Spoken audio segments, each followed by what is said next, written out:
सारहार धवलाया सुप्रमस्ताभृता या वीणा वरदण्डमण्डितकरा या श्वेतपद्मासना या ब्रह्माच्युतशङ्कर प्रभृतिभिर्देवैः सदा वन्दिता श्यामाम्बा तु सरस्वती भगवती निःशेषजाड्यापहा वसुदेवसुतं देवं कंसचाणूरमर्दनं देवकी परमानन्दं कृष्णं वन्दे जगद्गुरुम्। ओम परमात्मने नमः। नारायणं नमस्कृत्यं नरं चैव नरोत्तमं देवी सरस्वतीं व्यासं ततो जयमुदीरये। ओम गुरुर्ब्रह्मा गुरुर्विष्णु गुरुर्देवो महेश्वर गुरुर्साक्षात् परं ब्रह्म तस्मै श्री गुरुवे नमः। कृष्णाय वासुदेवाय हरे परमात्मने प्रणतक्लेशनाशाय गोविन्दाय नमो नमः। वन्दे देवोपापतिं सुरगुरुं वन्दे जगत्कारणं वन्दे पन्नगभूषणं मृगधरं वन्दे पशुनां वन्दे सूर्यशशाङ्कमन्निनयनं वन्दे मुकुन्दप्रियं वन्दे भक्तजनाश्रयजवरदं वन्दे शिवं शंकरं। सभी श्रद्धालु भक्तजनों का बीबीडी बाग प्रोफेशनल एसोसिएशन के तत्वावधान में आयोजित गीता मंथन के इस 6वें सत्र के अंदर में सभी का सादर अभिनंदन। जय श्री राधे कृष्ण। बंधुओं, हमने गत सत्र के अंदर में और गीता का उपदेश भगवान श्री कृष्ण चंद्र के मुखारविंद से जो गीता के 11वें अध्याय से प्रारंभ हुआ उसका कुछ विवेचन करना प्रारंभ किया था। गीता जीवन के उद्धारक ग्रंथों के अंदर में प्रमुख ग्रंथ मानी जाती है और हमारे राजमार्ग के जो 3 प्रस्थान मार्ग हैं जिनको हम प्रस्थानत्रयी कहते हैं, उसमें ये भगवान की स्वयं वाणी होने के कारण इसका विशेष महत्व माना गया। हमने देखा कि गीता के प्रथम अध्याय में जो भूमिका बनी और अर्जुन ने अपना विषाद कौटुंबिक मोह के कारण, अपने स्वजनों की उपस्थिति आदि के कारण जो प्रकट किया और उस विषाद को भी उसने योग का स्वरूप दिया। जबकि कभी भी हमारे मन में दुख, अवसाद, विषाद आदि व्याधि आदि आती है तो हम स्वयं विचलित हो जाते हैं। लेकिन अर्जुन की एक विशेषता है कि वो अपनी रजुता के कारण, अपनी सहजता और सरलता के कारण अपने दुख को, अपने दर्द को, अपने विषाद को भी भगवान के सामने में प्रस्तुत कर देता है। बंधुओं, योग है क्या? योग आत्मा का परमात्मा से मिलन है। इस क्रिया को ही हम योगिक क्रियाएं कहते हैं। हम जैसे बोलचाल की भाषा में रामदेव बाबा के द्वारा किए जाने वाले एक्सरसाइजेस को हम योग कहते हैं, लेकिन अध्यात्म के अंदर में इसका स्थान सर्वोच्च है और वो है कि अनंतो गत्वा, जीव अपने स्वरूप में अवस्थित होकर के जहां से वो निकला था वहीं वापस समाहित हो जाए, उनके साथ जुड़ जाए, यही योग है। हम देखेंगे गीता के अंदर में हम विभिन्न योग मार्गों से, क्योंकि ठाकुर ने हमें स्वतंत्रता प्रदान की है कि हे जीव, तुम यदि अपना उद्धार चाहते हो, चरमोत्कर्ष को प्राप्त करना चाहते हो, जो जीवन का हमारा उत्कर्ष भाव है, तो हम कर्मयोग से भी प्राप्त कर सकते हैं, भक्ति योग से भी कर सकते हैं और ज्ञान योग से भी कर सकते हैं। गीता का मुख्यतः भाव द्वितीय अध्याय से और 6वें अध्याय तक कर्मयोग की व्याख्या भगवान ने की है विशद रूप में। बीच बीच में आप स्वयं ज्ञान का भी संपुट देखेंगे, विज्ञान का संपुट भी देखेंगे और 6वें 7वें अध्याय से 12वें अध्याय तक भगवान ने भक्ति योग का निरूपण किया है और 13वें अध्याय से 18वें अध्याय तक हमें ज्ञान मार्ग की तरफ प्रशस्त करते। लेकिन इन तीनों मार्गों के अंदर में हम गृहस्थियों के लिए या तो कर्म योग या भक्ति योग यही श्रेयस्कर है, क्योंकि ज्ञान मार्गी जहां हमारे यति और सन्यासी जिसके अंदर में निवृत्ति और प्रवृत्ति मार्ग के द्वारा उसमें उन्मुख होते हैं, वो बहुत ही कष्टप्रद है, वो निर्गुण है, निराकार की व्याख्या है। और हम गृहस्थियों के लिए वो हमारे समझ से परे रहती। इसीलिए जैसे जैसे हम 13वें 14वें 15वें और 16वें अध्याय में प्रवेश करेंगे तो हम क्षर अक्षर की और पुरुषोत्तम की व्याख्या देखेंगे। वहां हमें स्वयं लगेगा कि बहुत डिफिकल्ट डाइजेस्ट करने लायक विषय है, लेकिन वो भी एक मार्ग निवृत्ति मार्गियों के लिए ठाकुर ने बड़ा श्रेयस्कर बताया है। बंधुओं, कौटुंबिक मोह से उत्पन्न भाव से ग्रस्त अर्जुन, जो कि सांकेतिक भाव के अंदर में जीव का ही स्वरूप है, उसने अपनी जो तकलीफें थी वो ठाकुर के सामने में, जो अपने स्वजन के प्रति जो उसका मोह था, उनके प्रति जो आदर था, उसको प्रकट किया।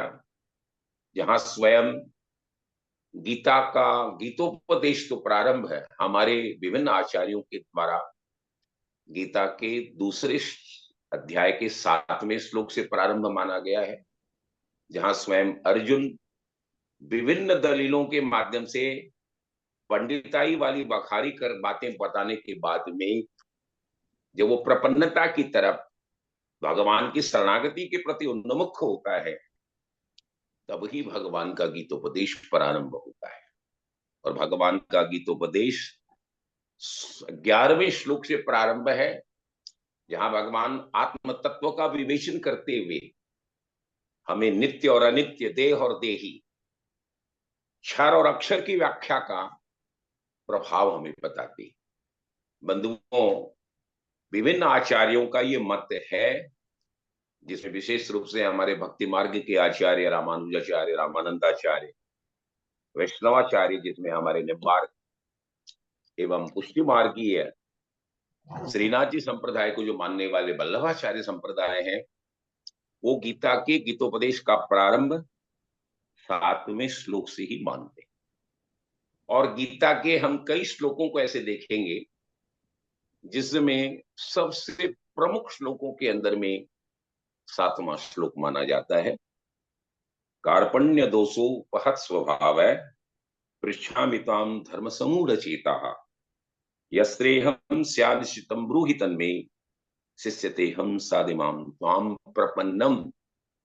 और शंकराचार्य जो ज्ञान मार्गी है, जिन्होंने बाद में भक्ति की भी विभिन्न रचनाएं जनमानस के लिए प्रकट की, उनका मानना है कि गीता का गीतोपदेश भगवान के मुखारविंद से जो प्रारंभ होता है वो 11वें श्लोक से ही माना गया है, जहां स्वयं ठाकुर भगवान वाच असोचानंद सोचस्वम प्रज्ञावादम च भाससे गतासून गतांशुश्च नानुसूचते पंडिता। यहाँ भगवान स्वयं अर्जुन को असोचनीय बातों के बारे में डांटते भी हैं और बताते भी हैं कि जो स्वयं चीज घटित होने वाली है वो तो होकर के रहेगी, क्योंकि उस अविनाशी तत्व के ऊपर में जो विनाशी तत्व है उसका कोई भी अधिकार नहीं है, कोई भी चेष्टाएं वहां काम नहीं करती है। भगवान की परम सत्ता के पास में जाने के लिए हमारे प्रकृति के भी पंच महाभूत जिसके सामने में बोलने बन जाते हैं।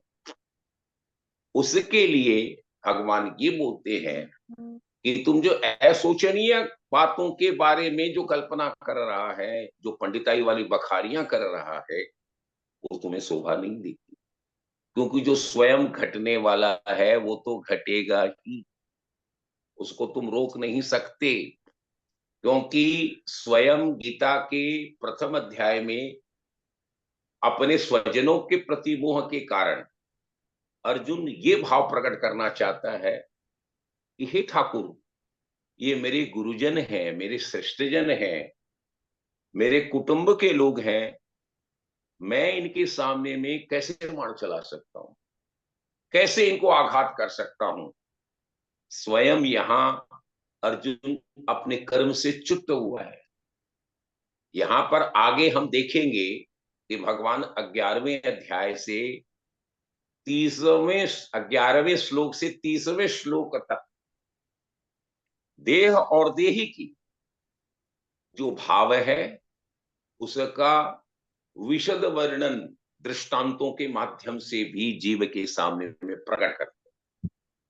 और उसके बाद 31वें श्लोक से उत्तरार्थ भगवान हम कर्म के प्रति कैसे सचेष्ट हों, और विशेष रूप से अर्जुन जो स्वयं एक क्षत्रिय है और क्षत्रिय का एक मैंडेटेड जो कर्तव्य है, जो उसका एक निहत कर्म कर्तव्य पथ है, उससे वो चित्त होकर के जो बातें कर रहा है उसके प्रति भगवान उसको उन्मुख करना चाहते हैं कि तुमको अपने धर्म में ही अवस्थित होकर के कार्य का संपादन करना है। और जो तुम अपने जिन लोगों को तुम गुरुजन मान रहा है, श्रेष्ठजन मान रहा है, उन लोगों ने अन्याय का साथ दिया, इसलिए ये भी अनंतो गत्वा तुम्हारे द्वारा आघात करने योग्य हैं। इसीलिए उसको भी ठाकुर ये बात बोलते हैं कि तुम उत्तिष्ठ हो। हम लोगों ने गत सत्र के अंदर में गीता के दूसरे अध्याय के 13वें श्लोक तक विशद वर्णन देखा था, और उसमें हमने देखा कि कैसे जीव अपने कलेवर को छोड़ कर दूसरे कलेवर के अंदर में अपनी कामनाओं से, अपनी भावनाओं से, अपने शुभ अशुभ कर्मों के द्वारा, ज्ञान के अनादर के कारण, भक्ति से विमुख होने के कारण पुनर्जन्म को प्राप्त करता है। और हमने ये भी देखा था 13वें श्लोक के अंदर में कि हमारे शरीर भी तीन है, एक स्थूल शरीर है, एक सूक्ष्म शरीर है, और एक जागृत शरीर है। तो हमारे स्थूल, जागृत और सूक्ष्म शरीर की व्याख्याओं के अंदर में हमारे स्वप्न, कारण शरीर और सुसुप्ति अवस्थाओं का वर्णन आता है। देहांतर की व्याख्या करते समय स्वयं ठाकुर ने ये कहा कि तुम अपनी उन भावनाओं को ही अनंतो गत्वा अपने पुनर्जन्म के अंदर में अवस्थित होकर के जन्म को प्राप्त करते। यदि हम कामनाओं से च्युत हों, हट जाएं, अच्युत का हमारा भाव रह जाए, तब ही हमारा पुनर्जन्म नहीं होता है। इसकी विशद व्याख्या भगवान स्वयं, हम आगे अब 14वें श्लोक से प्रारंभ कर रहे हैं। मात्रा वर्षा सुकोन्तेय शीतोष्ण सुख दुखदा आगमा पाइनु नित्याम तितिक्षस्व भारत है।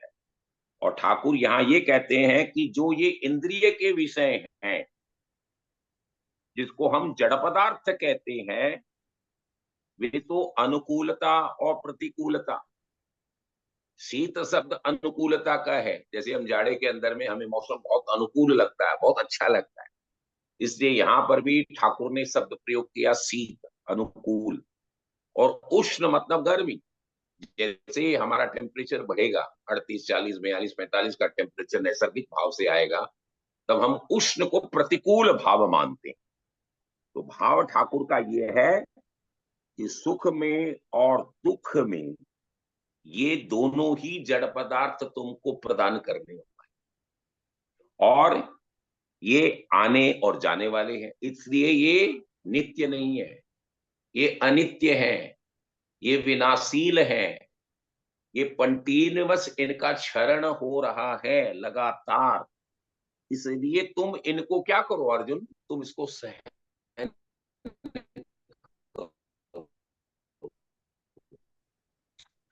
अनुकूल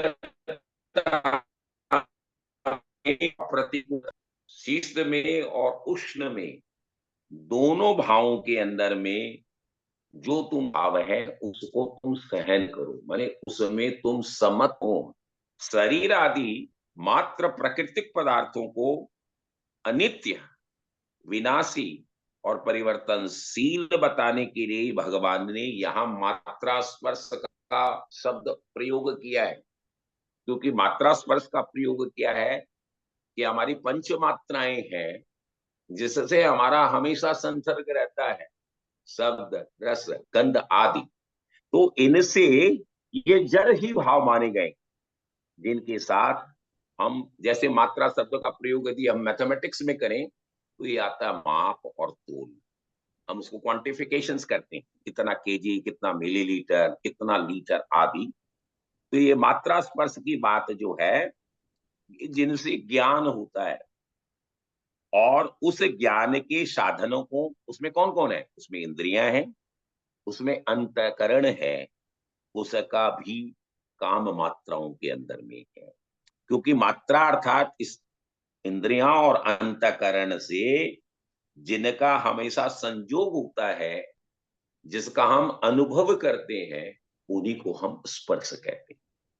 इसलिए मात्रा पदार्थ तुमको अनुकूलता भी देगी, प्रतिकूलता भी प्रदान करेगी, और इनसे जो सुख दुख की स्थिति आती है तो एक चीज, तुम विचलित न हो।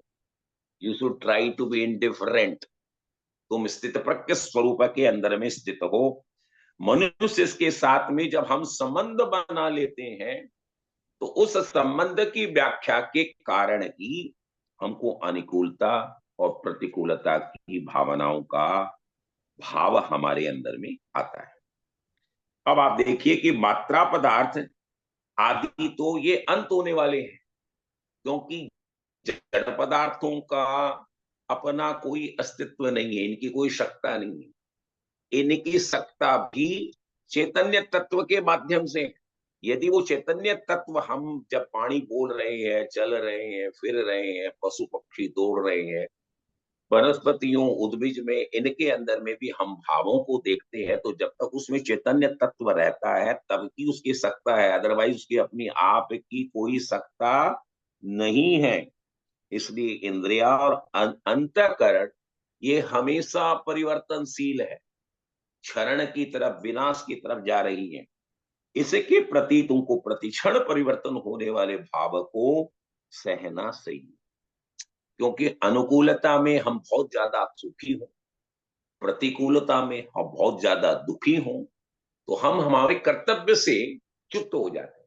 हम कर्तव्य का सही तरीके से संपादन नहीं कर सकते। इसलिए इस मात्रा स्पर्शास्त्र विषयों के सामने में आने पर राग और द्वेष आदि की जो परिस्थितियां हमारे सामने में आती है, तो ठाकुर बोलते हैं कि जीव, इसको सहने को ही हम तितिक्षा कहते हैं। और तुम ये जो नित्य पदार्थ हैं उसके प्रति तुम सजग रहो। तो यहाँ ठाकुर शरीर और शरीरी, देह और देही, नित्य और अनित्य की व्याख्या का संपादन कर रहे हैं। अतः इन क्रियाओं में, अवस्थाओं में तुम निर्विकार रहो। इनकी विकृतियों के द्वारा तुम कभी भी अपने आप को क्रियमाण मत करो। आगे के श्लोक में है, यम ही न व्यथन्ते ते पुरुषम पुरुषर्व सम दुख सुखम धीरम सोमित्ताय कल्पते। अब आगे ठाकुर ये बात कहते हैं कि पुरुषों में श्रेष्ठ अर्जुन, क्योंकि अर्जुन भगवान का अनन्य भक्त है, परम तप है, श्रेष्ठ है, क्योंकि भगवान की विभूति ही अर्जुन के रूप में प्रकट हुई। हमारे यहाँ स्वयं विभूति योग का वर्णन आगे ठाकुर 10वें अध्याय के अंदर में करेंगे। उसमें भगवान ये कहते हैं कि हे अर्जुन, तुम पांडवानाम धनंजय है। पांडवों में जो हमारे 5 पांडव हैं, कुंती के द्वारा 3 और माद्री के द्वारा 2 जो प्रकट हमारे पांडु हैं, उसमें अर्जुन मेरा स्वरूप है। ऋतु नाम कुसुमाकर है। जैसे हमारी अभी बसंत ऋतु चल रही है तो वो हमको बहुत अत्यंत प्रिय लगती है, क्योंकि इस ऋतु के अंदर में भी भगवान की विभूति का प्रवेश है। नराणाम नराधिपम, जो नर है उसमें जो राजा बनता है तो उसके प्रति अनुकूलता का भाव स्वतः ही बहुसंख्यक लोगों के अंदर में आ जाता है। तो ये नराधिप का भाव भी बिना विभूति के प्रवेश के नहीं होता। हमारे वेद में सामवेदोष्मी, वेदोराम सामवेदोष्मी, वेद में सामवेद, क्योंकि उसमें गायन है तो सबको बहुत सुंदर लगता है। स्वयं रावण भी सामवेदी ब्राह्मण था। इसीलिए उसको तुम, क्योंकि तुम स्वयं पुरुष श्रेष्ठ हो, इसलिए इसके पुरुषर्व का व्याख्या भगवान ने की है। लेकिन यहाँ ठाकुर क्या बोलते हैं कि तुम सुख और दुख में सम रहने वाले धीर मनुष्य की तरह है। सम दुख सुखम धीरम सो अमृतवाय कल्पति। क्योंकि तुम अमृत तत्व को यदि प्राप्त करना चाहते हो, तत्व दर्शन के अंदर में प्रवेश करना चाहते हो, तो तुम्हारी एलिजिबिलिटी क्राइटेरिया क्या है? वो एलिजिबिलिटी क्राइटेरिया ये है कि तुम्हारे में वो गुण आने चाहिए। वो क्या? तुम सम हो। किसमें? सुख और दुख में। तो कौन होता है? वो धीर पुरुष होता है, विद्वान होता है, जो सोचता नहीं है, जो स्वयं इनडिफरेंट रहता है। तो ठाकुर ये बात बोलते हैं कि सुख दुख के भोगने में तुम पुरुष स्वयं चेतना जो तुम्हारी है वो तुमको हेतु बनाती है, तब तुमको सुख का और दुख का अनुभव होता है। और इस हेतु बनने में तुम प्रकृति में स्थित हो जाते हो। जब तुम प्रकृति में स्थित होते हो तो प्रकृति के विकार स्वयं तुम्हारे साथ ही पायमान। और जब तुम प्रकृति से हट करके अपने स्वरूप में अवस्थित होते हो, तब तुम क्या होते हो? तुम धीर पुरुष बनते हो। और अपने स्वरूप में स्थित होने की क्रिया का नाम ही अध्यात्म है। क्योंकि हमारे अध्यात्म की व्याख्या मानी जाती है स्पिरिचुअलिज्म। स्पिरिचुअलिज्म का मतलब क्या है? To know your own spirit. हम अपने भाव में स्थित हों, अपने आप को पहचाने, अपने आप से अपनों को कनेक्ट करें। इसी प्रक्रिया का भाव गीता संपादित कर कि तुम स्वयं प्राकृतिक विकृतियों के माध्यम से गुणों के अंदर में मोहित होने के कारण जीव स्वयं अपने स्वरूप से डिटेच हो जाता है। उसका अपना स्मरण रहता नहीं है, वहां विस्मरण आता है। और वो हमेशा सुख के प्रति उन्मुख होकर के दुख को प्राप्त करता है। और स्वयं जो आनंद का अखंड स्रोत उसका अपना भाव है, उससे वो दूर होता है। तो तुम अपने भाव में स्थित हो। जब तक हम अपने स्वरूप में स्थित न हो, तब तक हम धीर नहीं बनते। और धीर नहीं बनते तब तक हम अमृत तत्व को प्राप्त करने के लिए योग्य जीवन नहीं बनते। सम दुख सुखम धीरम सो अमृतवाय कल्पति। वही स्वाभाविक रूप से सुख दुख को सम समझता है और वही धीर बनता है। क्योंकि भोग और सदुपयोग ये दो परिस्थितियां हैं। अब आप देखिए इसकी विशद व्याख्या क्या है। क्या अपने सुख सुविधा के लिए उपभोग होने पर हम उसको भोग कहते हैं। और जैसे ही उसका हम भोग करते हैं तो हमारे अंदर में अभिमान प्रवेश करता है। हम बहुत पैसे वाले हो गए, अभिमान। बहुत पंडित और विद्वान हो गए, अभिमान। बहुत बड़े हम दादा बन गए, कर्मशील है, पुरुषार्थी है, तब हमारे अंदर में हम बहुत बड़े कार्यकर्ता है, हम समाज के बड़े प्रतिष्ठित मंत्री हैं, हम समाज के अध्यक्ष हैं, हमारे हिसाब से सारी संस्थाएं चलती है, तो ये अभिमान उसमें प्रवेश करता है। तो ये जब हम हमारे संसाधनों का उपयोग अपने स्वार्थ के लिए करते हैं तो वो उसका सदुपयोग नहीं है, वो उसका भोग है। और जब उन्हीं संसाधनों का उपयोग जब अभावग्रस्त दीन दुखियों के लिए, समाज के लिए निस्वार्थ भाव से करते हैं तो वो क्रिया क्या होती है? वो सदुपयोग। इसलिए ठाकुर हमारे पास जो भी संसाधन देते हैं, चाहे वो क्रिया का है, भक्ति का है, ज्ञान का है, तब अनंतो गत्वा ठाकुर ये इंगित करते हैं कि जितनी तुमकी आवश्यकता तुम्हारे जीवन के निर्वाहन के लिए ही है, वहीं तक तुम्हारे उपभोग का सीमित स्वरूप। बाकी अनंतो गत्वा इसका सदुपयोग जनमानस के लिए निष्काम भाव से करोगे तब ही वो सदुपयोग माना जाए। हम आगे इसकी व्याख्याएं कैसे देखेंगे कि हमारे जीवन और मरण में ये कैसे हेतु बनता है, इसका भी कारण हम देखेंगे। तो अर्जुन को समझाते समय ठाकुर ये बात बोलते हैं, सिमिलरली उसी तरीके से हम प्रतिकूल परिस्थितियों में क्या करते हैं, हम उसका सदुपयोग तब ही होता है जब हम दुख में सुख की इच्छा न करें। जब आदमी काफी तकलीफ के अंदर में है, दुख में है, अवसाद में है, विषाद में है, तब ठाकुर क्या करता है, उसकी इच्छा जीव की हमेशा ये रहती है कि हम इन प्रतिकूलताओं से तो निकलें, लेकिन निकलने के साथ साथ वो सुख की कामनाएं करता है। सुख की जैसे ही कामना करना स्टार्ट करता है तो प्रतिद्वंद्वात्मक स्थितियों के अंदर में प्रविष्ट होकर के वो उस प्रतिकूल परिस्थितियों का सदुपयोग नहीं कर सकता। क्योंकि आप समझिए सुख और दुख ये तो आने और जाने वाले, ये सकट योग है। क्योंकि सुखानी चाहे दुखानी चाहे, ये सकट योग के स्वरूप में हमेशा चल रहा है, कभी भी ये यथावत स्थिति में रहता नहीं है। प्रारब्धवश आपके इस जन्म के या पूर्व जन्म के किसी किए हुए कर्मों के फल के कारण आप यदि अवसादग्रस्त हुए हैं, विपन्न अवस्था में आए हैं या रोग से भी ग्रसित हैं, तो अनंतो गत्वा वो स्थायी रहने वाला नहीं, तो वो जाएगा ही। लेकिन उसमें सुख की कामनाओं के प्रति उन्मुख होना, सचेष्ट होना, तो हम उसमें धीर भाव में नहीं रहते, प्रतिकूलताओं का हमारा सदुपयोग नहीं होता है।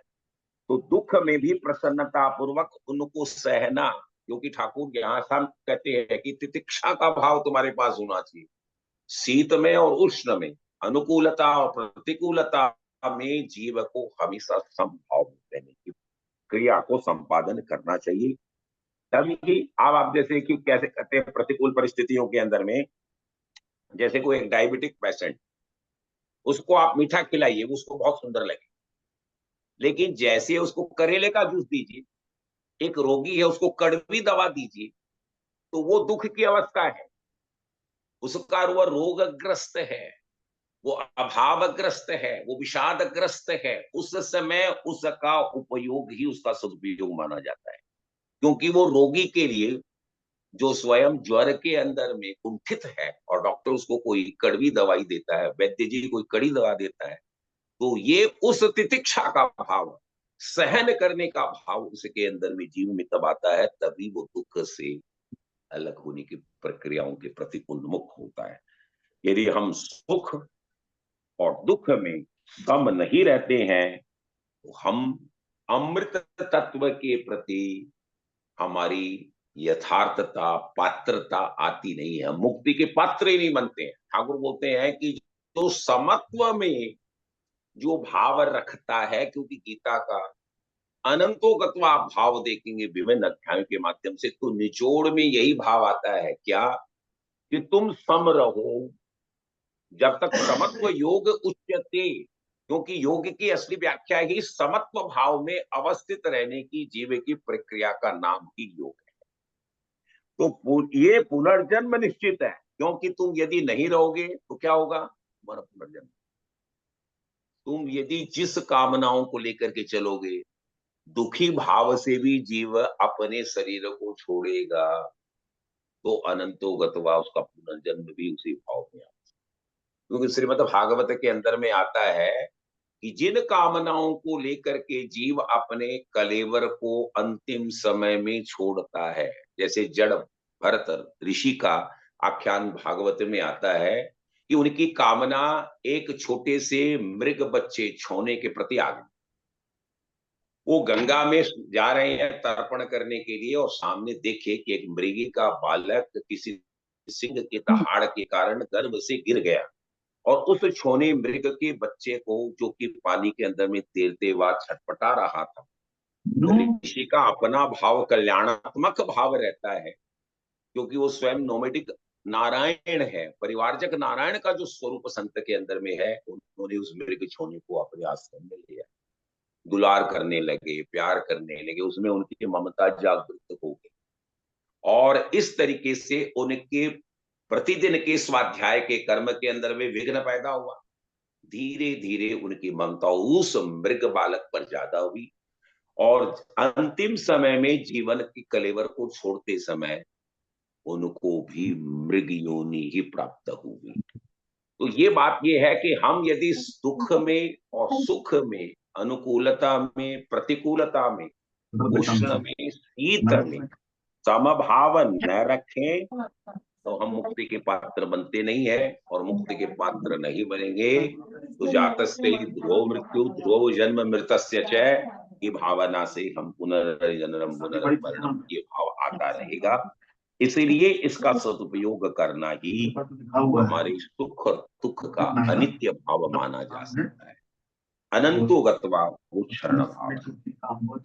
अब हम गीता के बहुत ही इंपॉर्टेंट श्लोक, जो बहुत ही प्रमुख श्लोक है, वो है 16वां श्लोक। उसमें हम प्रवेश कर रहे हैं। नासतो विद्यते भावो ना भावो विद्यते सतः उभयोरपि दृष्टो तो तंत्र नयो तत्वदर्शी न है। दर्श भी कारण क्या है, यहाँ पर ठाकुर सत्य और असत, ये है नित्य और अनित्य, इस भाव की व्याख्या करते हैं। क्या है, असत्य का तो भाव विद्यमान नहीं है, क्योंकि असत्य तो जो भी है जड़ है या उसके अंदर में चेतन का प्रतिबिंबित भाव भी है, वो विनाशकारी है, विनाशशील है, अभाव में ग्रस्त है और सत्य का अभाव विद्यमान है ही। क्यों?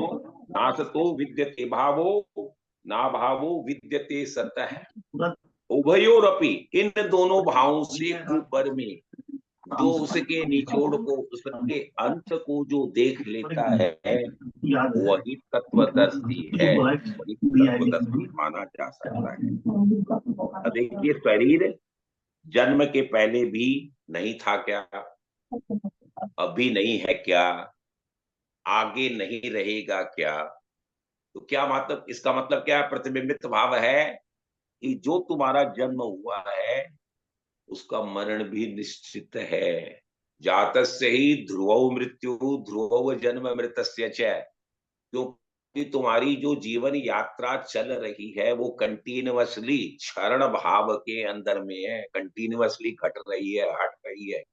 तो उस भाव के अंदर में इस वर्तमान में भी इसका प्रतिक्षण क्षण क्षण प्रतिक्षण विनाश हो रहा है, अभाव हो रहा है, क्योंकि ये असत है। तो संसार भी असत है, क्योंकि हम सारे की असेंबली का नाम संसार है। जब इसका कलेक्टिव भाव जीवों का आता है, जिसमें पशु भी है, पक्षी भी है, जड़ भी है, इसके अंदर में उन सारे के कलेक्टिव भाव को हम संसार बोलते हैं। तो काल की इस गति के अंदर में संसार ही प्रतिदिन जल रहा है, प्रतिदिन उसका क्षरण हो रहा है। तो हमारे अध्यात्म के अंदर में सर्ग की व्याख्याएं मानी गई। सर्ग में क्या है, जैसे हम मानते हैं कि पहले सतयुग आया, फिर त्रेता आया, फिर द्वापर आया, अब हम कलयुग के अंदर में हमारे जीवन को कर रहे हैं, यात्राओं को। तो उसके अंदर में हमारा भाव यही रहता है कि हम हमेशा प्रतिदिन घर की तरफ जा रहे हैं। तो संसार का अभाव है होने पर भी परमात्मा तत्व में रहेगा नहीं। और संसार यदि परिवर्तनशील है तो उसमें यदि तो जो सत्भाव है, जो भगवान की सत्ता है, जो शरीरी की सत्ता है, जो देही की सत्ता है, वो विद्यमान है, वो परमानेंट है, क्योंकि वो ही परम तत्व है जो का त्यों है। तत्वस्तु है, उसका अभाव नहीं है। अर्थात जैसे हम देखते हैं, जब भी देह उत्पन्न हुआ था तब भी देही था, आत्मा थी, क्योंकि आत्मा नहीं है तो जीव नहीं, और उसके नष्ट होने पर भी देही तो रहेगा ही, आत्मा तो अवश्य रहेगी। उसका कभी भी मरण होता नहीं है, वो वर्तमान में ही शरीर के परिवर्तन के साथ में जब हम उसको जोड़ लेते हैं, तब हमें ऐसा लगता है कि हमारे शरीर के अंदर में युवान, कुमारावस्था और जरावस्था, बुढ़ापा, ये आ रहा है। लेकिन अवस्थाओं से शरीरी जो शरीर के अंदर में रह रहा है, उसमें कोई बदलाव नहीं, वो तो वैसे का वैसे ही। हमारे शरीर के कलेवर में जो हमारा वस्त्र है, उसके अंदर में क्षरणता हमें दिख रही है। जो हम बचपन में थे, वो हम जब जवान हुए उस समय नहीं थे, जब जवान थे तब हम बुढ़ापे में नहीं रहे। लेकिन उस शरीर के अंदर में जो चेतन तत्व देही, जिसको हम आत्मा कहते हैं, वो जो अवस्थित है, वो ज्यों का त्यों अवश्य रहता, उसमें कोई भी अब आता नहीं है। तो ये हमारा भाव है कि इन दोनों में, जैसे सत में, असत में, देह में, देही में, अनित्य में, नित्य में, इनको जानने वाले महान पुरुषों ने ही इनके तत्व को देखा है, परखा है, समझा है, उसको ऑब्जर्व किया है, और उन्हें ने ही यहां शब्द का प्रयोग आया है, उभयोरपि दृष्ट है अंत तू अनयो तत्वदर्श भी।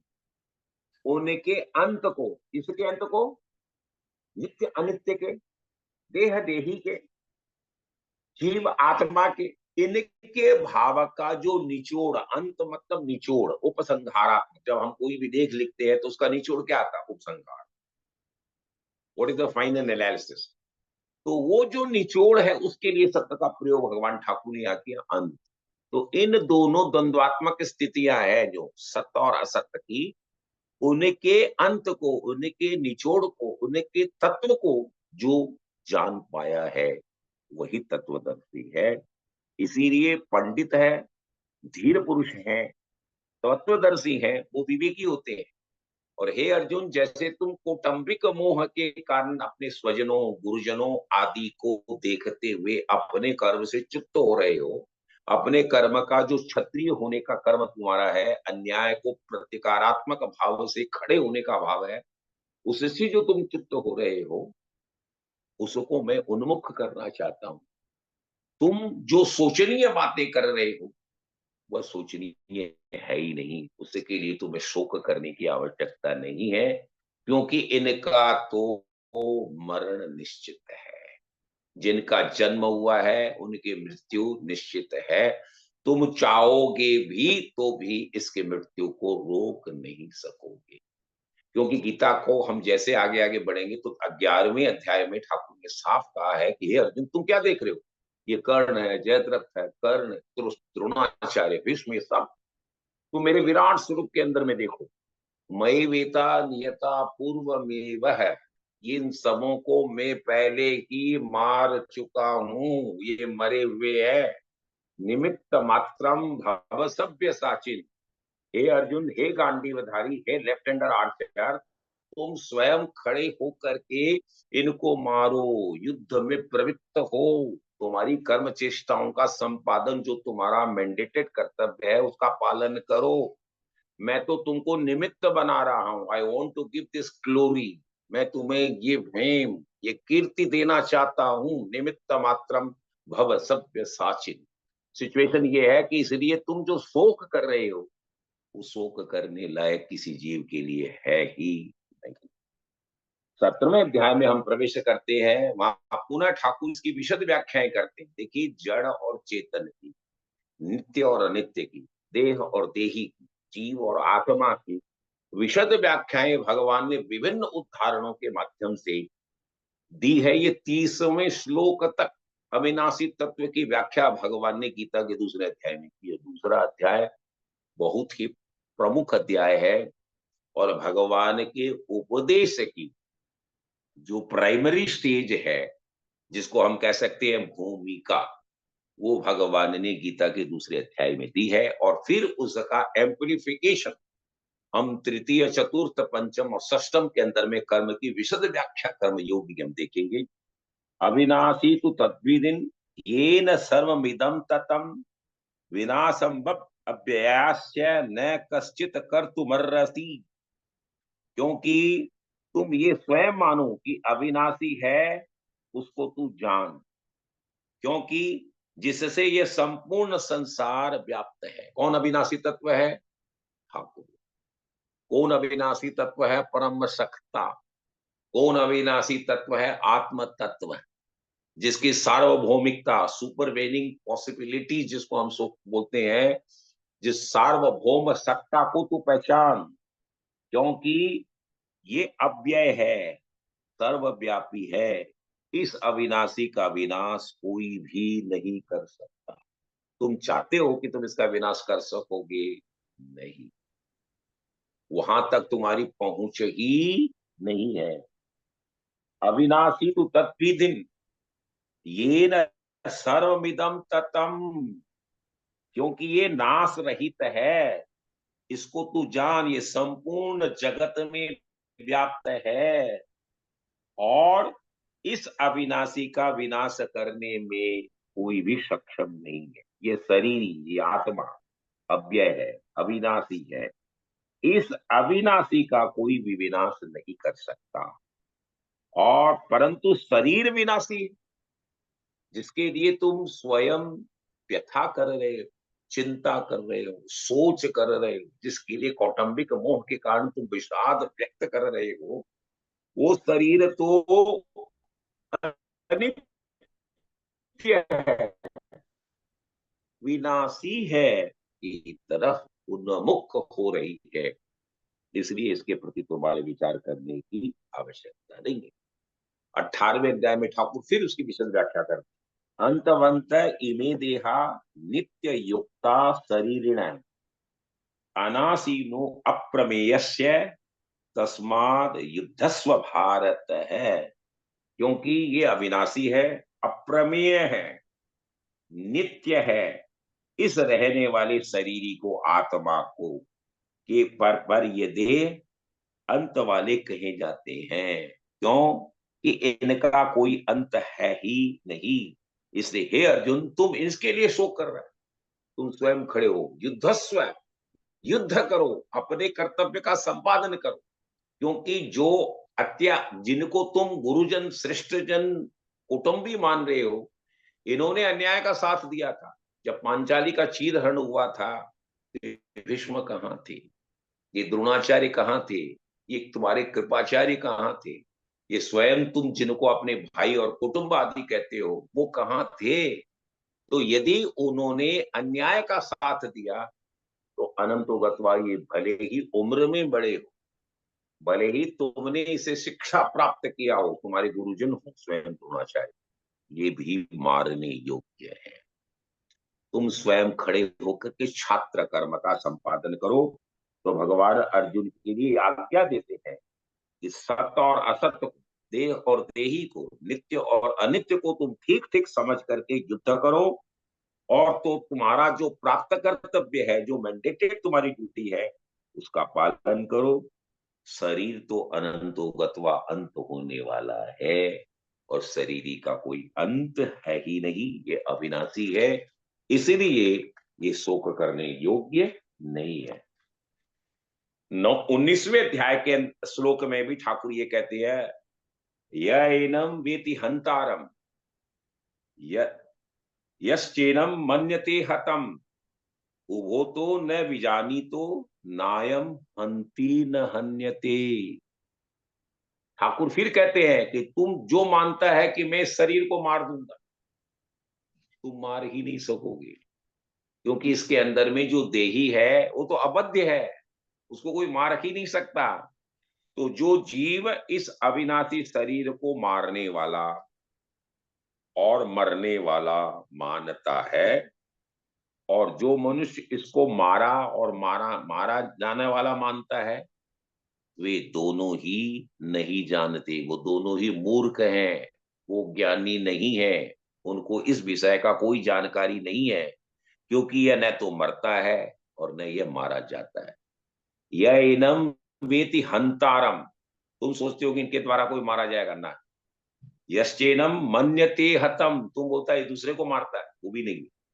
वो तो न विजानी, तो दोनों को नायम हंति न हन्यते, क्योंकि शरीर में कर्तापन है ही नहीं।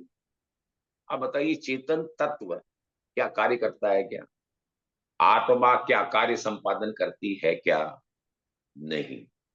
हमारे गीता के 15वें अध्याय में जब हम प्रवेश करेंगे तो ठाकुर उसको पुरुषोत्तम शब्द का प्रयोग करते हैं।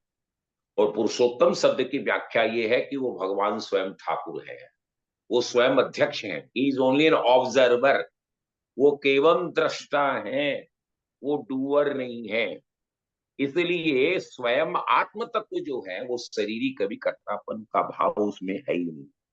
पर हम जब शरीरी के साथ में अपने आप को जोड़ देते हैं, उनके साथ हमारा संयोग हो जाता है, तब हमें लगता है कि हम संबंध बनने से कि शरीर से ये होने वाले सारे कर्तव्य, सारी क्रियाओं में हम अपने को कर्ता मान लें, क्योंकि स्वयं आत्मा डूअर है ही नहीं, उसमें कर्तापन का भाव है ही नहीं, वो उससे ऊपर उठ करके चल रहा है।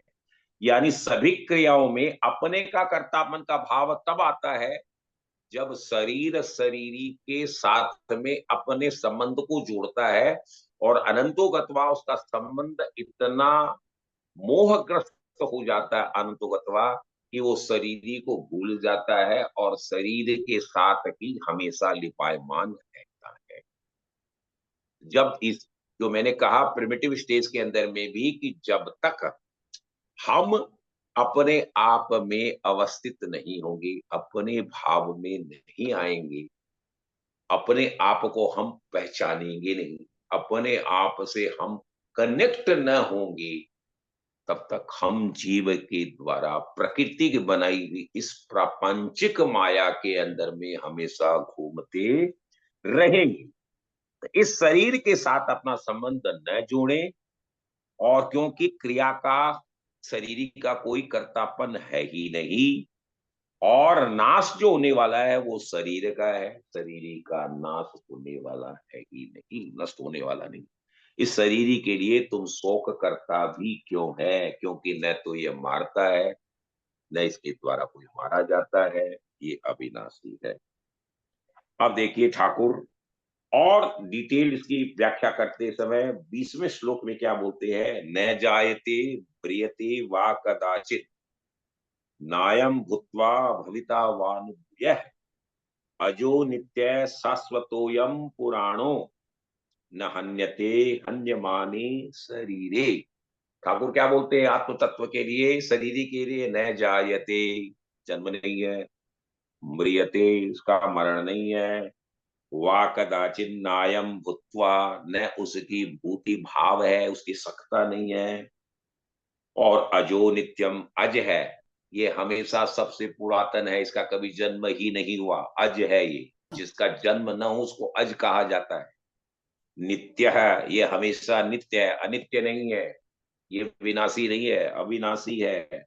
शाश्वतोयम, ये शाश्वत है, इसमें कोई बदलाव नहीं होता है। पुराणों, ये सबसे पुराना है, मतलब ये नित्य है, अविनाशी है, इसलिए पुराणों। न हन्यते हन्यमाने शरीरे, न यह शरीरी किसी को मारता है, न इसके द्वारा कोई मारा जाता है। तो ठाकुर ने कितनी विशद व्याख्याएं की है। अब देखिए, हमारे शरीर में जब हम जन्म लेते हैं तो उसके साथ ही विकृतियां उसके अंदर में आनी प्रारंभ हो जाती। शरीर कभी भी जन्मता नहीं है, शरीर ही कभी जन्म लेता है नहीं, आत्मा कभी जन्म नहीं, और न कभी वो मरती है। ये उत्पन्न होकर के फिर होने वाले नहीं, ये जन्म रहित भी है, नित्य है, निरंतर है, शाश्वत। लेकिन शरीर में 6 विकार होते हैं। हमारे शास्त्रों ने कहा है, विशेष रूप से विभिन्न स्मृतियों के अंदर में इसका वर्णन आता है कि शरीर के 6 विकार हैं। वो क्या विकार हैं? वो स्टेजेस हैं जिसको आप समझें। उत्पन्न, जन्म होना, ये पहला विकार। दूसरा, सत्ता वाला बनना, मतलब उसकी एक आइडेंटिटी, उसका स्वरूप दिखना। तीसरा, बदलना, उसके अंदर में हमेशा परिवर्तन होगा।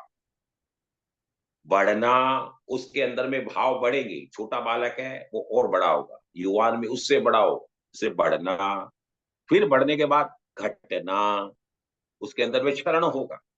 और अनंतो गत्वा, छठा भाव उसमें विकृति का क्या भाव है? नाश होना, नष्ट हो। तो हमारे शरीर के 6 विकार हैं। कौन कौन से हैं? पहला उत्पन्न होना, द्वितीय उसके सत्ता भाव का, उसकी आइडेंटिटी दिखना, तीसरा बदलना, उसमें परिवर्तन होना, चौथा बढ़ना, पांचवा घटना, और छठा नष्ट हो जाना।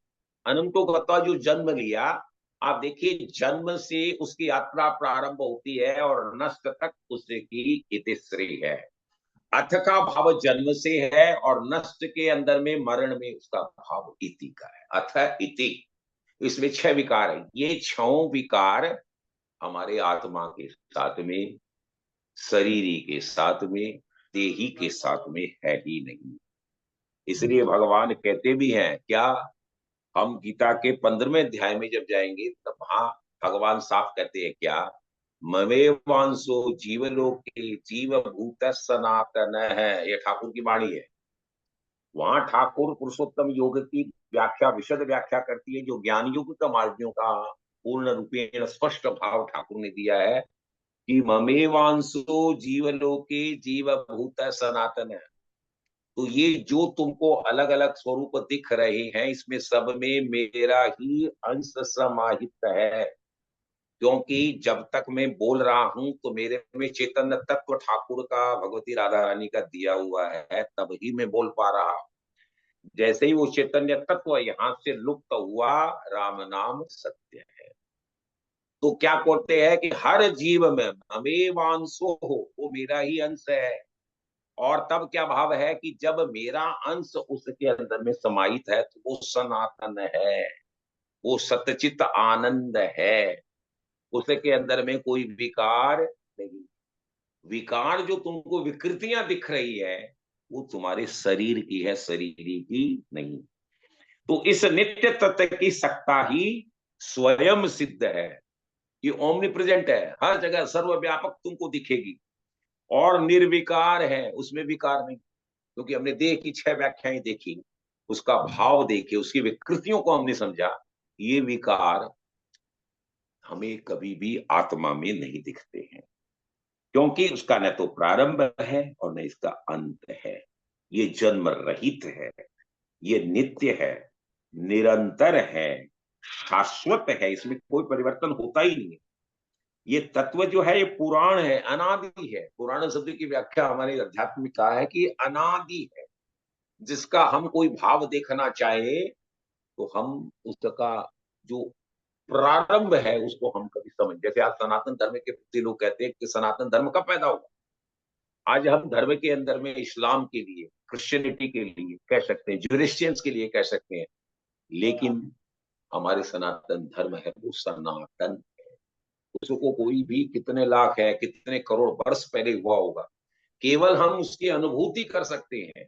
उसके बताए हुए जो कर्मकांड के, उपासना के, ज्ञान के जो सूत्र हमारे विशुद्ध सनातन धर्म के ग्रंथों में दिए गए हैं, चाहे वो वेद है, चाहे वो उपनिषद है, चाहे पुराण है, चाहे गीता है, श्रीमद् भागवत है, भागवत है आदि के द्वारा, या विभिन्न स्मृतियों के द्वारा है, या विभिन्न सूत्रों के माध्यम से है, जैसे मनुस्मृति है, याज्ञवल्क्य स्मृति है, वशिष्ठ स्मृति है, आदि के द्वारा जो हमें व्याख्याएं दी जाती है कि ये कर्म तुमको करना है, ये कर्म तुम्हें नहीं करना है, हम उसी का संपादन करते हैं। सनातन अनादि है, उसका कोई भी प्रारंभ हमें मालूम है ही नहीं, क्योंकि ये अनुपत्न तत्व है, उसकी उत्पत्ति है ही नहीं। शरीर के नाश होने पर भी ये जो अविनाशी तत्व है, ये ज्यों का त्यों रहा है, इसमें कोई परिवर्तन होता नहीं है। इसलिए अर्जुन, तुम स्वयं कौटुंबिक मोह के द्वारा अपने कर्म से जो च्युत हुए हो, अपने क्षत्रिय कर्म का संपादन तुम नहीं कर पा रहे हो, मैं तुम्हें आदेश देता हूं कि तुम अपने कार्य का संपादन करो। अब हम 21वें श्लोक की तरफ बढ़ रहे हैं।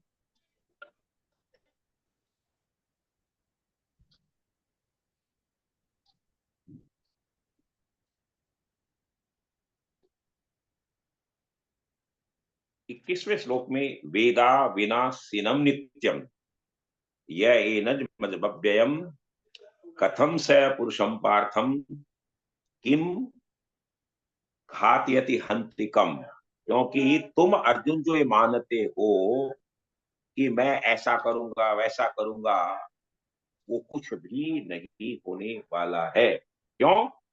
क्योंकि हे अर्जुन, जो पुरुष इस आत्मा को नाश रहित, नित्य, अजन्मा और अव्यय मानता है, वह कैसे इसको मरवाता है, घातयति, और कम हंति, कैसे इसको मारता है, ये भाव आ ही नहीं सकता, क्योंकि ये हमेशा अनित्य का भाव है।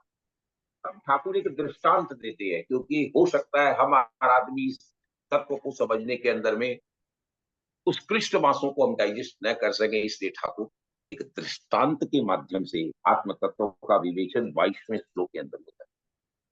वांसासि जीर्णानि यथा विहाय नवानि गृहाणि नरोपराणि तया शरीराणि विहाय जीर्णा नन्यानि संयाति नवानि देहि। ठाकुर कहते हैं कि इसमें शरीर का को कोई काट, आप यदि हम चाहें कि ये जैसे हमेशा कोई भी आदमी इस भाव को समझे, तो क्या जैसे कलेवर को छोड़ने के टाइम पर हम देखते हैं तो हम हमारे पुराने कपड़ों को उतार देते हैं। मांसा से जीर्णान यथा विहाय, जो जीर्ण हो जाता है, जो नाश होने वाला है, तब हम उस कलेवर को छीनते। नवानि गृहाणि नरोपराणि, क्योंकि यहाँ व्याख्या जीव के लिए नर स्वरूप में है, क्योंकि नर स्वरूप में ही पार्थ है, क्योंकि यह नर और नारायण की व्याख्या है, नर और नारायण का संवाद है। तो नर कौन है? वो जीवात के सांकेतिक भाव में स्वयं अर्जुन है। वांसांसि जीर्णानि यथा विहाय, जब हम स्वयं अपने कपड़ों को जो पुराना हो जाता है उसको छोड़ देते हैं और उसकी जगह पर नवानि गृहाणि तनोपराणि, हम नए वस्त्रों को धारण कर लेते हैं, तो क्या होता है कि उसको तथा शरीराणि विहाय जीर्णा। जीर्ण क्या मतलब? जब शरीर की अवधि आ जाती है, क्योंकि जन्म के साथ ही उसकी अवधि निश्चित है। जातस्य ही ध्रुवो मृत्यु ध्रुव जन्म मृतस्य से, जिसका जन्म हुआ है उसकी मृत्यु निश्चित है। जहां अर्थ है वहां इति अवश्य है। इनसे ऊपर उठ करके शरीरी है, वो क्या है? शरीराणि विहाय जीर्णा, शरीरों को, लेकिन आत्मा क्या करती है? जब वो जीर्ण हो जाता है, उस कलेवर की अवधि, उसके पीरियड की एक्सपायरी डेट आ जाती है, तब वो शरीरी कौन? आत्मा, जो चेतन तत्व उसमें समाहित है, वो उससे अलग होता है। और न्यन्यानि संयाति नवानि देहि, यहाँ संयाति शब्द का प्रयोग है कि वो दूसरे के अंदर में प्रवेश कर जाती है। यहाँ हमारे सनातन धर्म की सबसे बड़ी व्याख्या क्या है कि हमारे यहाँ जन्म की, पुनर्जन्म की, नाश की व्याख्याएं है, जबकि बुद्धिज्म और जैनिज्म इसको सही नहीं मानते। हमारे सनातन धर्म से उनका भाव कुछ कुछ अंशों के अंदर में अलग है, लेकिन सनातन धर्म इस चीज की पूर्णतया व्याख्या करता, और ठाकुर अपने ही मुखारविंद से वर्णन करते हैं कि मनुष्य जैसे पुराने कपड़ों को छोड़ करके दूसरे कपड़ों को धारण करता है, वैसे ही शरीरी कौन? देही, आत्मा अपने पुराने शरीरों को छोड़कर दूसरे नए शरीरों के अंदर में चला जाता। अब इसकी व्याख्या कैसे आती है? जब मनुष्य शरीर से अपनी एकात्मता, क्योंकि हम उससे अटैचमेंट का भाव जब रखते हैं, हम उसको अपने आप के साथ कनेक्ट करते हैं शरीर से, तब ही हम ये मानते हैं कि हमारे इसको मरने में दुख है, जीने में सुख है। जैसे ही हम उससे डिटैच हुए, क्योंकि ये जीवन की प्रक्रिया क्या है? आत्म तत्व की व्याख्या के अंदर में है कि तुम जीवन का संपादन अवश्य करो, लेकिन जीव कैसे करो? अनअटैच्ड होकर के। और अनअटैच्ड की व्याख्या भगवान ने गीता के 6वें अध्याय में जाकर के जीव के लिए किया है। पत्र विमाम बसा, हे जीव तुम कैसे रहोगे? कैसे? कमल के पत्ते के ऊपर में लोटस लीव, संस्कृत में लोटस को, कमल के पत्ते को पद्म कहा जाता है, पद्म पत्र। जैसे कमल के पत्ते के ऊपर में जल कभी भी लिपायमान नहीं होता, वो स्वयं पंकज है। कादे के अंदर में, पंख के अंदर में स्वयं उसका उद्भव है, लेकिन उसके पत्ते के ऊपर में कभी भी जल लिपायमान अटैचमेंट नहीं रहा। तो हे जीव, तुमको अनुकूल और प्रतिकूल परिस्थितियों के अंदर में भी, जन्म में और मरण में भी तुम्हारा कैसा भाव होना चाहिए? अनअटैच्ड। तुम उसके साथ कभी अटैच न रहो। जैसे स्वयं हमारे राजर्षि जनक के बारे में कहा जाता है कि वो विदेहराज थे, उनको अपने देह का भान नहीं था। एक बार की ऐसा दृष्टांत आता कुछ पुराणों के अंदर में कि स्वयं जनक की जनकपुरी में आग लग गई और जनक राजा उस समय कोई यज्ञ का संपादन कर रहे थे, यज्ञ में आहुतियां दे रहे थे। राज दरबारी आकर के स्वयं जनक को कहते हैं कि हे राजन, आपकी नगरी में आग लगी हुई है। उससे भी वो कभी भी मूव्ड नहीं हुए, विचलित नहीं हुए। ये भाव है ऋषियों का, ये भाव है तत्वदर्शियों का, ये भाव है पंडितों का, ये भाव है धीर पुरुषों का। तो तत्वदर्शी वही हो सकता है जो विचलित न हो। तो हम तो स्वयं, जब मनुष्य क्या है, शरीर के साथ अपनी एकात्मता का अटैचमेंट को मानता है, तो उसके मरने में उसको दुख होता है, प्रत्युत है। लेकिन जो तत्वदर्शी हैं वो क्या समझते हैं? उनके मरण में उनको आनंद, they feel it is an आत्म यात्रा फॉर रीयूनियन ऑफ, हमारे जीव की अनंतोगतवा ठाकुर के साथ में वापस मिलन की घड़ी। इसलिए वो उसको मोक्ष के भाव मानते हैं, सामीप्य का भाव मानते हैं, सायुज्य का भाव मानते हैं तत्वदर्शी। और उनको आनंद होता है। जो मनुष्य कपड़ों के साथ अपनी एकात्मता रखते हैं, अटैचमेंट रखते हैं, वही उस कपड़ों के बदलने का भाव उनके अंदर में दुखी होता है। लेकिन जैसे ही वो ज्ञानी हुआ, आप देखिए, एक छोटा बच्चा है, उसके दृष्टांत है, जब आप उसका जो कपड़ा पहना हुआ है और आप किसी पार्टी में उसको ले जाना चाहते हैं, तो आप उस पुराने कपड़े को हटाते हैं, तो उसकी माँ बोलती है बेटा कपड़ा चेंज कर।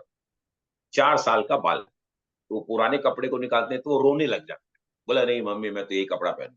लेकिन स्वयं उसकी माता और पिता उसको समझा बुझा करके नए कपड़े का कलेवर उसमें चढ़ाती है। लेकिन जैसे ही वो बच्चा बड़ा होता है, 7, 8, 9, 10, 11, 12 का, जैसे जैसे उसमें ज्ञान प्रवेश करता है, सूझबूझ आने लगती है, तो उस कपड़े के चेंज करने के भाव में उसको दुख नहीं, क्योंकि उसका अटैचमेंट उस पुराने कपड़े से अब नहीं रहा। बोले पापा ये पेंट तो मेरा फट गया, 10 साल का बालक है, वो आपको बोलता मुझे नया पेंट आप दिलवा दो, मैं नया कपड़ा लेना चाहता हूँ। तो डिटैचमेंट उसका है किसके साथ? ओल्ड के साथ। नए के साथ भले उसका अटैचमेंट है। तो डिटैचमेंट की व्याख्याओं के प्रति उन्मुख करने की भावना ये आत्म तत्व की व्याख्या देती है। और जहां वो ये मानता है कि कपड़े अलग है और मैं अलग, तभी वो तत्व को समझता है। क्योंकि शरीर अलग है, शरीर ही अलग है। शरीर के अंदर में निवास करने वाला, बोलने वाला, चलने वाला, उठने वाला, बैठने वाला, जिस क्रियाओं को वो ऊर्जा, स्फूर्ति, एनर्जी दे रहा है, वो आत्म है, वो अलग है। और उसका कलेवर जो उसके ऊपर में लगा हुआ शरीर, वो अलग है। प्रश्न ये आता है कि यदि अनादि काल से जो जन्म मरण चला आ रहा है, अब ये मान सकते हैं कि भाई ये तो जब आप बोल रहे हैं कि जातक से ध्रुव मृत्यु, ध्रुव जन्म मृत्यु, और ये अनादिकाल से चल रहा है, हमारे दादाजी भी थे, परदादाजी भी थे, वो जन्मे वो चले गए, पिताजी आए वो भी चले गए, मैं रहूंगा मैं भी चला जाऊं, मेरा बेटा है वो भी चला जाए। तो यदि ऐसी व्याख्याएं हैं, तो फिर इसका कारण क्या है? जन्म मरण, ये पुनर्जन्म क्यों होता है? इसकी व्याख्या करते समय हमारे ऋषियों ने, हमारे मनीषियों ने, हमारे तत्वदर्शियों ने क्या बताया है कि हे जीव, तुम क्या कर्म भाव में अवस्थित हो, या ज्ञान मार्ग में अवस्थित हो, या भक्ति मार्ग में अवस्थित हो? मैंने कहा ना कि गीता हमको 3 ऑप्शंस प्रोवाइड करती है।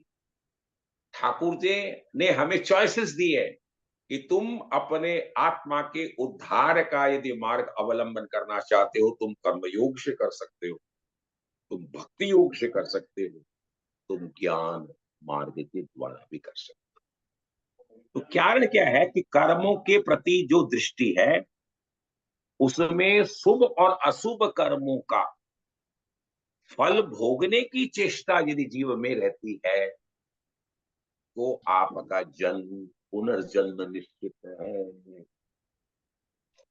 जब हमारे कर्मों में शुभ और अशुभ की कामनाएं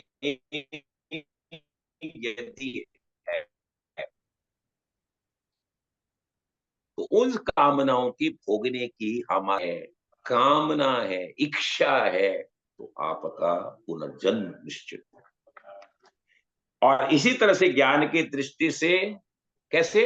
अज्ञान के कारण तुम जानते हुए भी तुम अज्ञानी बने हुए, तो वो ज्ञान मार्गी सन्यासी और यति भी पुनर्जन्म के पुनः अधिकारी बनते हैं। भक्ति मार्ग के अंदर में जो जीव उन्मुख होता है, प्रविष्ट होता है, वो क्यों जन्म लेता है? जब वो ठाकुर से विमुख होता है। भगवान की सख्ता, भगवान की भक्ति से विमुख होने के कारण वो पुनर्जन्म को प्राप्त करता है। यदि वो भक्ति के अंदर में प्रविष्ट हो जाए, अब यदि हम इस जन्म मरण के चक्कर से यदि हटना चाहते हैं, तो ठाकुर ने बताया, हमारे ऋषियों ने, आचार्यों ने बताया कि यदि हम अपनी जानकारी का कैसे करेंगे, कर्म मार्ग वालों के लिए बताया कि अपने स्वार्थ का त्याग करके दूसरों के लिए, कौन है? दुखी है, दीनी है, वो कुटुंबी है, बंधु है, और ह्यूमैनिटी एट लार्ज है, सबके अंदर में ठाकुर का दर्शन करने का भाव जिसमें समाहित है, और निस्वार्थ भाव से अपने संसाधनों का जो सदुपयोग कर रहा है, तो वो पुनर्जन्म प्राप्त नहीं करता है। स्वयं ज्ञानी मार्ग के लिए ठाकुर ने क्या बताया, कैसे? हमारे आचार्य क्या बताते हैं कि ज्ञानी जब अपनी जानकारी का अनादर करते, जानते हुए भी उस मार्ग पर चलते नहीं है, उन्मुख नहीं है, तब वो स्वयं पुनर्जन्म के अधिकारी बनते। इसका भाव कैसे है कि जानकारी का कैसे, कि उनको ये मालूम है कि मैं इस सुख का उपभोग तो कर रहा हूं, लेकिन इस सुख के उपभोग के पीछे किसी दुख का भी कारण है। तो जब तक मुझे ये मालूम है कि मेरे किसी ज्ञान के द्वारा दूसरे का अनादर हो रहा है, मैं उस जानकारी का सदुपयोग न कर पा रहा हूं, तो यति और सन्यासी भी पुनर्जन्म के अधिकारी वापस बनते हैं। तो अपने सुख के लिए दूसरों को दुख देना, लेकिन स्वयं भक्ति के अंदर में जो मार्ग, भक्ति मार्ग में प्रविष्ट जीव हैं, वो भगवान के सन्मुख ही न हो, भगवदीय वार्ता में, सत्संग में, सदग्रंथों के पठन पाठन में, भगवान की उपासना पद्धति के माध्यम से जड़ और चेतन के अंदर में भगवान के दर्शन का भाव न ला पाए, तब तक वो जीव भी पुनर्जन्म का अधिकारी बनता है। हम मीरा की उत्कृष्ट भक्ति को देखते हैं, मेरे तो गिरधर गोपाल दूसरो न कोई। उन्होंने हर तत्व के अंदर में भगवान श्री कृष्ण का दर्शन किया। जब राणा ने विष का प्याला स्वयं मीरा के सामने में भेजा है, मीरा विचलित नहीं, उस विष के प्याले में, पॉइजन के प्याले के अंदर में भी वो भगवान ठाकुर का दर्शन करती है। विचलित न होकर के भी उस कठिन परिस्थिति में जहां हर जीव विचलित हो सकता है, उसमें भी मीरा ठाकुर से क्या कहती है कि हे ठाकुर, आज क्या तुमने नैवेद्य दिया है, तेरा प्रसाद देख, कितना सुंदर प्रसाद है ठाकुर, तुमने मुझको प्राप्त करवाया है। और भगवान की श्री कृष्णार्पण मस्तु के भाव से उस गट गट उस प्याले को पी जाती है। और उस पॉइजन का कोई इफेक्ट उस पर नहीं होता है। वो पॉइजन, वो जहर गरल है, वो भी भगवान का प्रसाद है। जब राणा उसके पास कोबरा सांप भी था पिटारी के अंदर में, तो सब मीरा उस समय भी विचलित न होकर के और भगवान की भक्ति में प्रविष्ट भाव से उसके अंदर में भी भगवान सांवरिय का दर्शन करती है कि हे ठाकुर, आज तुमने कैसे पुष्प की माला भेजी रे। और जैसे ही ये शब्दों का उच्चारण स्वयं मीरा के भाव से होता है, तो स्वयं कोबरा सांप भी, रेपिटाइल भी एक पुष्प का हार बन। तो हमें दुख और सुख, इन दोनों भावों में सम होकर के भगवान की परम सख्ता के प्रति आदर करते हुए हमारे कार्य का संपादन करते हैं, प्रपन्नता का भाव लाते हैं, दासानुदास वृत्ति को हम एक्सेप्ट करते हैं, तब ही हम जन्म और मरण के चक्कर से छूट सकते हैं। भगवान ने कितने विशद व्याख्या बताई कि हे जीव, तुम्हारे पास चॉइसेस हैं, लेकिन तुम सबके अंदर में जब तक तू और मेरा, मैं और मेरापन, इसका भाव रखोगे, तब तक तुम्हारे मोह के कारण, द्वंद के कारण, जहां राग है वहां द्वेष है, यह भाव में, द्वंद्वात्मक भावों के साथ में तुम यदि प्रविष्ट रहोगे, तो तुम हमेशा तकलीफ पाओगे। इसलिए जीवन का सदुपयोग करना है, हमारे संसाधनों का निस्वार्थ भाव से कार्य संपादन करवाना है, तब ही हम हमारे जीवन को कृतार्थ भाव के प्रति ले जा सकते हैं और हम भगवान की जो टेम्पोरल अथॉरिटी है, जो प्रकाश पुंज है, उसमें वापस समाहित होने की प्रक्रिया के प्रति हम प्रविष्ट हो सकते हैं। इसी के साथ मैं अपनी वाणी को विराम देता हूँ। कृष्णाय वासुदेवाय देवकी नंदनाय च नंदगोपकुमाराय गोविंदाय नमो नमः। जय जय श्री राधे। जय जय श्री राम। आज आपको हम पूरा सुने, यहीं बैठे बैठे। बहुत सुंदर, बहुत सुंदर, अति सुंदर। साधु साधु। राधे राधे राधे। आज देखिए अपने 11 आदमी अटेंड किए हैं और एक आदमी भी नहीं निकला है। हरीश जी से माना है सर्टिफिकेट मिल गई। अरे राधे। क्यों क्यों शर्मिंदा करो व्यास जी। आज व्यास जी अपना रिकॉर्डिंग भी पूरा हुआ है।